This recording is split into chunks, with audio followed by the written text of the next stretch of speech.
Dernière note, dernière vibration, au Banjo Jazz Club, le public danse, sourit, se laisse emporter. Clap de fin pour le Cotonou Couleur Jazz Festival. Pendant 5 jours, du 27 avril au 3 mai, le jazz a résonné entre l'Institut français et cette salle à l'acoustique soigneusement pensée. Une 7e édition qui marque un tournant. Ici, une conviction portée haut. Faire du Bénin une terre incontournable du jazz mondial et offrir une véritable plateforme aux artistes africains.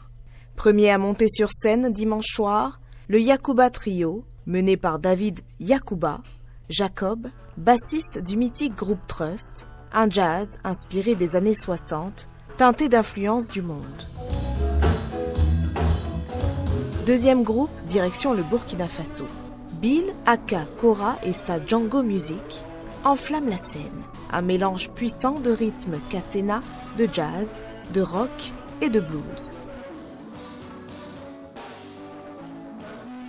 Une énergie brute qui traverse les corps et libère les mouvements. C'est un honneur pour moi de jouer ici parce que je connais John Akadus, on a eu à travailler ensemble au Burkina il y a cela quelques années. Et je suis venu découvrir ce joyau. Je trouve qu'en Afrique, il faut de plus en plus des endroits comme ça, où, que ça ne soit pas seulement que quand on va jouer en Europe, qu'on retrouve des endroits avec une bonne scène, avec une bonne organisation. Et vraiment, il est apprécié. Ça me fait plaisir et que, voilà, de rencontrer d'autres musiciens aussi, du Bénin d'ailleurs. C'est ça qui fait plaisir.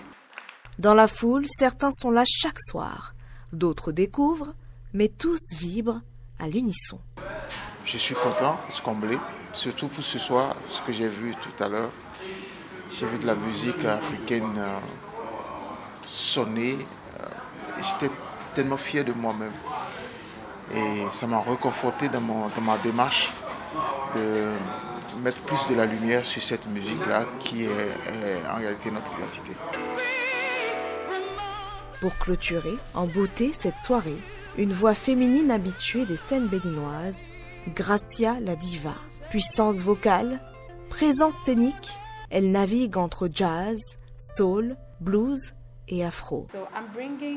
C'est la première fois que je participe à un festival de jazz en tant qu'artiste solo. J'ai commencé à l'église et c'est devenu quelque chose que j'aimais vraiment faire. Puis, j'ai participé à un concours de talent et je suis venue à Cotonou pour mes études. On se dit, mais pourquoi 5 jours est-ce que ça ne peut pas continuer pendant tout le mois? Donc du coup, ce club va accueillir bientôt le festival de jazz de Banjo. Je pense que Cotonou connaîtra, c'est-à-dire prendra finalement le drapeau de la ville, la capitale de jazz africain. Une édition réussie et déjà des promesses pour la suite. Forgiving you to me.